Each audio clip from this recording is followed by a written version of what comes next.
Hey YouTube, I know I promised this video a while back, but my last recording, the audio was bad, so I'm going to be a little bit more in depth with the Z Automotive Tazer.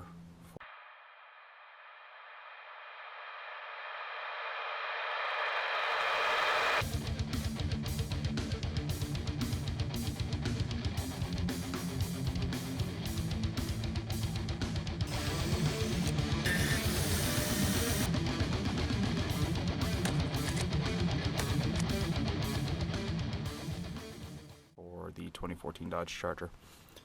This does work for the 2011 through 2016, the current Charger models. I think it's designed more specifically for the 2014s because we have a lot more of the options here. It does work for the Challenger, the Chrysler 300, and Jeep as well. But for our purposes, 2014 Dodge Charger RT all-wheel drive. Here's installation. So you have your Tazer, and then you have the OBD2 port right there. So installation is simply that.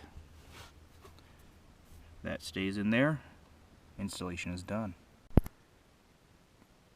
Now that installation is done, the controls are going to be with the back button. While you're holding that, you'll press the cancel button. That'll cycle through the menu.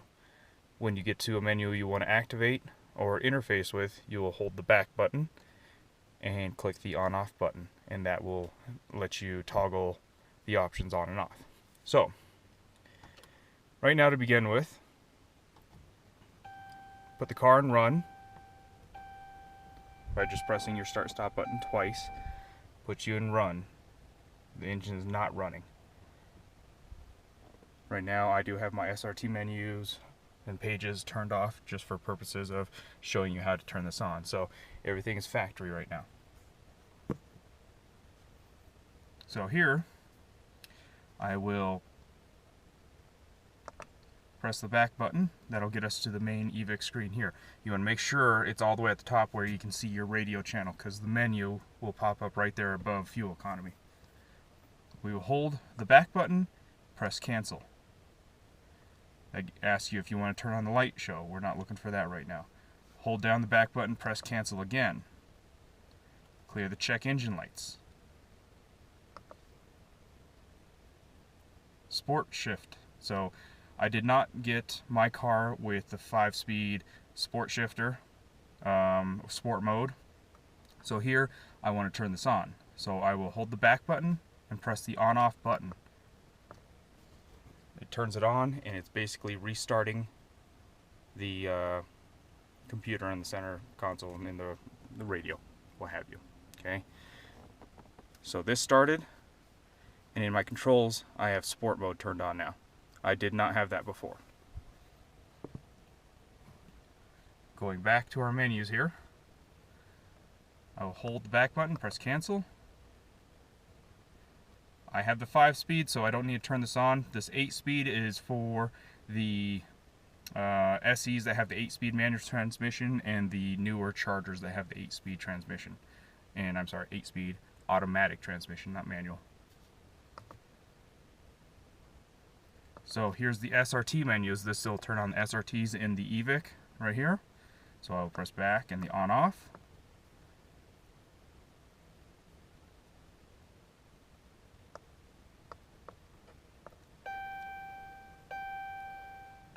And there now I have the SRT badge in the center. And that basically turned on my SRT menus right here. Inside there, I have my 0 to 60, my G-force readings,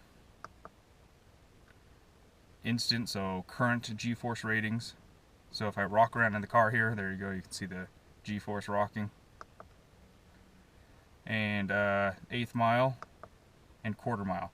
These are actually fairly accurate. When I was running on Bandimere Speedway, the times that I was getting from this is within 1/10 of a second of what the 1/4 mile times were on the drag strip.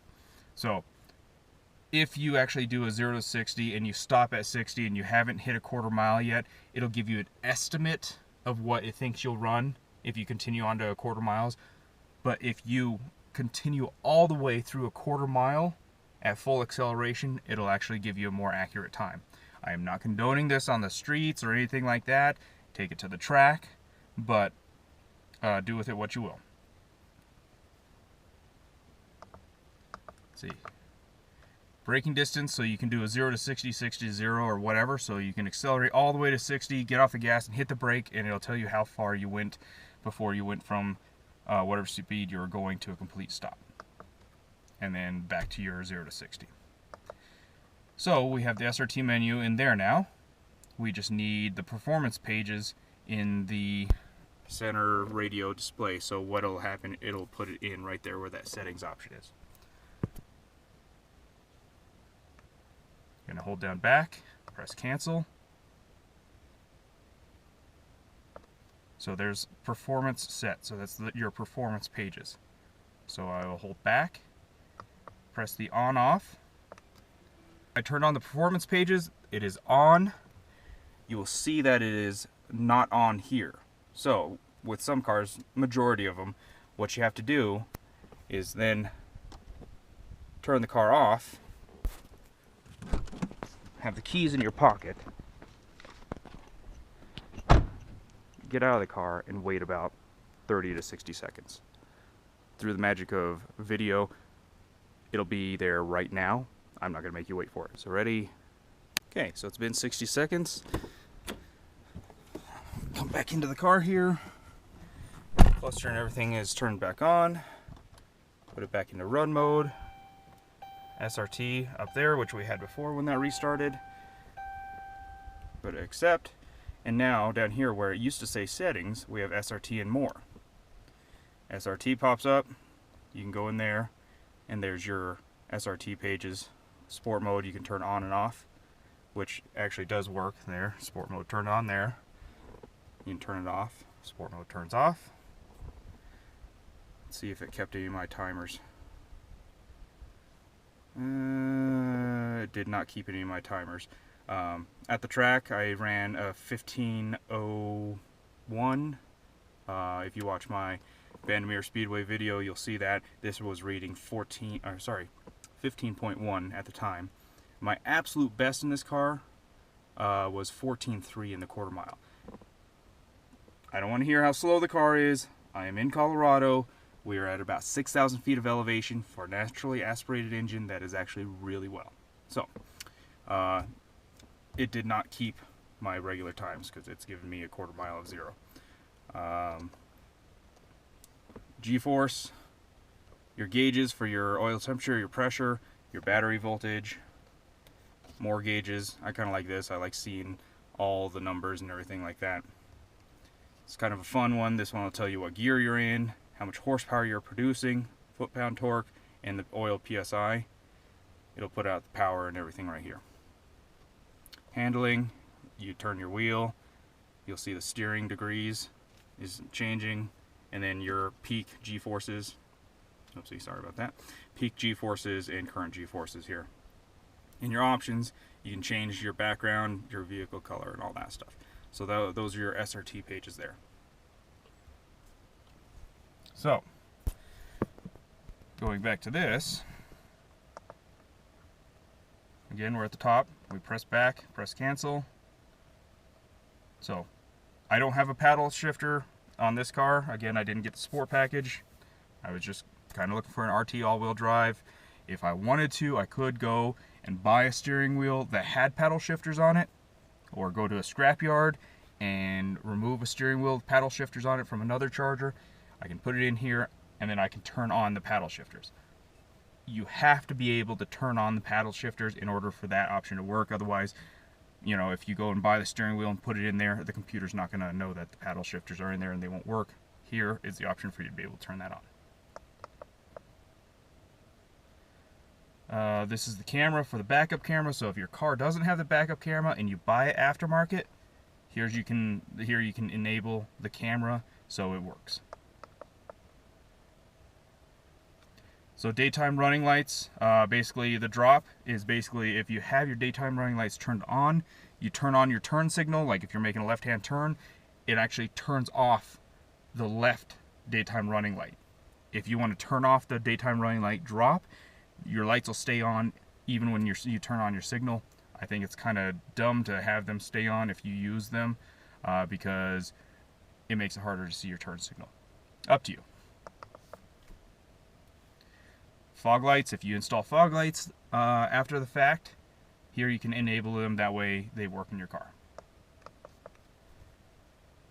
Fog drop, so basically when you have your fog lights on and you turn on your high beams, your fog lamps turn off. That is kind of standard among all cars because you wouldn't normally use fog lights with high beams because that negates the purpose of fog lights. You know, fog lights keep lights down low, high beams keep lights up high.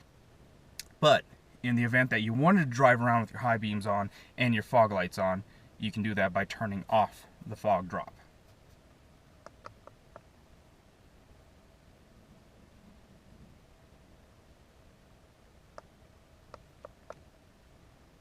And then basically your taser, God, what am I thinking here? The version numbers. So that's what I have it updated to. I don't think anything else has come out yet, but there you go. That's your version number. So that's the options for the taser when the engine's off. Here I'll start up the engine and we will look at the operating options.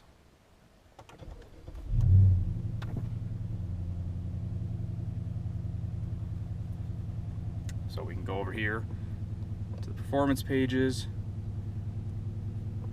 Everything's running. Engine. So there's all that responding correctly. So, just like before, we will press the back and the cancel button, and it'll bring up our other options. Light show, again, in my initial video, you can see the light show at the very end. In motion. This one, I believe, is the navigation, being able to enter an address and all that stuff while you're driving. I do not have navigation, so I don't know 100%, but this is basically what it is. You can turn off this option so you can enter in an address while you're driving. If you do this, please do it safely. Don't end up rear-ending the car that's in front of you because you're busy dinking around with your GPS. Video, I guess this is something to where you can change out the CD player and you can actually play video on your center console. I don't know too much about this, so those of you that are out there that understand this a little bit better, if you can explain it to me, that would be great. But my understanding is you can change the CD player out for a DVD player, and through the correct wiring harnesses you can actually feed that video through the center console. So this is where you can turn that option on. Here you can see what your peak RPMs are if you drill into the menu. I have an all-wheel drive. We are now coming into winter. I have it set to normal, but I can simply just go in and press the back button and the on-off. I can force my car into rear-wheel drive. I can force my car into all-wheel drive, or I can just leave it on normal. I leave it on normal in the winter, let the car figure it out. In the summer, I force it into rear-wheel drive. If you watched my track day at Vandermeer, this is how I changed my launch from all-wheel drive, rear-wheel drive, and what have you. So this is what the options that I went through for that. And then here's your version numbers for the Tazer. Alright, so that is the vehicle options while the engine is running. So now you have the non-menu live functions. These are the ones that I don't remember all the time because I don't always use them. A lot of you will like the line lock option. Basically, for rear-wheel drive cars to be able to do burnouts, the best way to do it is to have a line lock installed, which is basically the brakes on the front wheels hold, but the rear brakes stay loose. That way you can just tromp on the gas and spin the rear tires and burn up all the money that you want to. This Tazer will do it. So basically, while your car is stopped, press the back button or the OK button and hold it while pressing the cruise button. You continue to hold those buttons. So you can let go of the cruise button, but you just hold the back button, that guy right there. And it'll say line lock on up there. pump the brake pedal twice firmly and then release. So that will push the pressure on the front wheels. That way the brakes in the front are holding and the rear solenoids will not be activated. And basically you just tromp the gas and burn tires until you're done. And whenever you want to start moving, you just let go of the back button while you're holding the gas, and that's where you get the wheel spin as you slowly creep off in that cloud of smoke. Another one that I actually use a lot is the full traction control disable. Those of you that have the all-wheel drive car, you will know the heartache when you... So I'm a rear-wheel drive. The second you turn off traction control, you'll see that it's off, but then it forces you into all-wheel drive. If we turn that off, but this time while we're not moving, you press and hold for 7 seconds. That is fully disabled. Traction control is completely off. ABS is completely off. This car is a beast and will break loose at any little feather touch on the gas pedal. So that is full traction control disabled. Normally when you just press this once and it says traction control is off, it's probably about 70% off, but the computer's still messing with you and interfering and stuff like that. Right now, I fully disabled it. You see that the car is forced in rear wheel drive still and everything's shut off. To turn it back on, when you're at a complete stop, you will press and hold.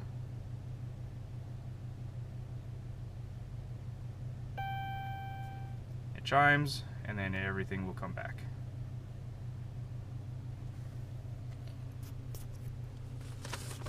Get into some other options for the sport mode, for the Challenger and Charger. So basically, if you don't have that sport button and you use the Tazer to enable sport, you can actually just turn it on using the Tazer as well.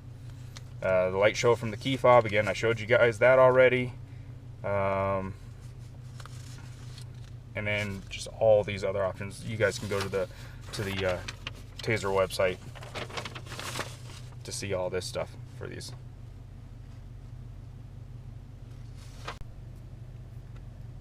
Okay, to drill into these things a little bit more. To do your 0 to 60, you come to a complete stop. It'll say that it's ready. The second you hit the gas pedal, it'll start calculating your 0 to 60, alright? As soon as you hit 60, it'll stop the time automatically. You then can go over here to your timers and look at your current, and it'll tell you your 0 to 60, your 1/8 mile estimated time of speed, 1/4 mile, and if you do the braking distance as well, it'll put that information there.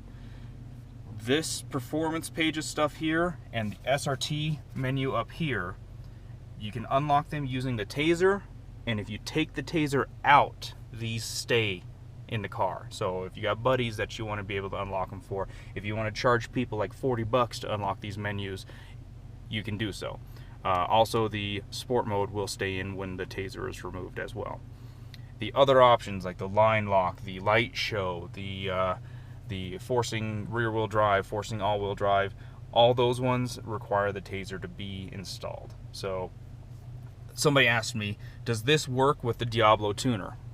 Yes, it does work with the Diablo tuner. I wouldn't do anything to where the Diablo tuner is set to do one thing with an option, and if this one can do something with that option as well, I wouldn't have two separate pieces of hardware interfering with that one thing. Just let one or the other do it. Those of you that have, I think it's the Trinity 1000, where it still needs to stay plugged into that port, you will probably need to get an adapter that splits it out into two OBD ports. That way you can have them both plugged in at the same time. The way the Tazer works, it doesn't mess with the ECU, it doesn't reprogram the ECU, it doesn't do any of that stuff. It just intercepts the signals that the car is sending to the computer, and it will send whatever signals you are telling it to send. So, you know, with the all-wheel drive, the computer is going to say, oh, we need to be in all-wheel drive because traction control is off. This will intercept that signal to turn on the all-wheel drive, and it'll keep it off, and it doesn't throw any of the error codes or anything like that. There are some problems with the newer Chargers where when you turn on some of the options, it does give you a check engine light. I don't have to worry about any of that. My 2014 Charger works fine for all of these things. So for right now, that's probably going to do it on my a little bit more in-depth walkthrough and a review on this. If you guys have more specific questions on how this stuff works, ask me in the comments below and I'll post another video to cover this. But this costs $250. You can try and find a used one for about $200, but for $250, if all you're looking for is this menu and this menu up here, it's not going to be worth it for you. If you just want these menus, find somebody nearby that you can pay a little bit of money and have them unlock for you. I'm in Colorado. If you guys want this unlocked, just hit me up. We can set up a place to meet and I'll unlock them for you. But if you're looking for the line lock because you want to be able to roast some tires, if you're doing car shows and you want your lights to strobe and stuff like that, that's where that light show option comes into play. If you're trying to do all these other little menus, if you want to be able to enable paddle shifters, this $250 is worth it.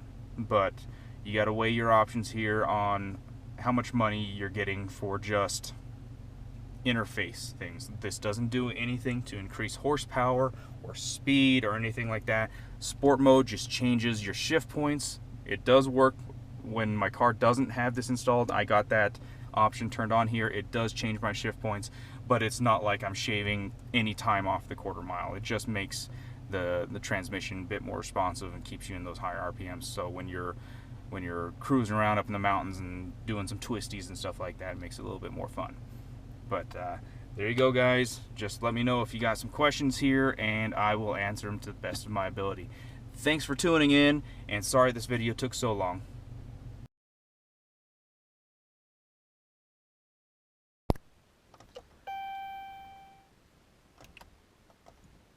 So one last thing I wanted to address on this. A lot of people are asking questions on whether or not this messes with warranty.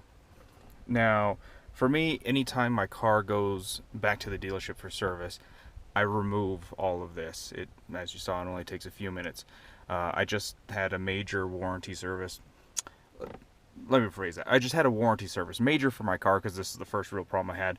The relay switch for the radiator fan went out and was sticking, so they had to do whole diagnostics and everything like that to figure out what was wrong. I was there while they did it, and they can actually see a lot of things when they plug their computer in.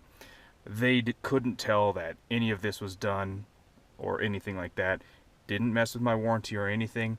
I'm just saying that if you do this and you don't take it off, the only way they can not cover this in warranty by civil case law, whatever, it's on Tazer's website, is if maybe this computer or that computer get messed up, because that's what you're messing with.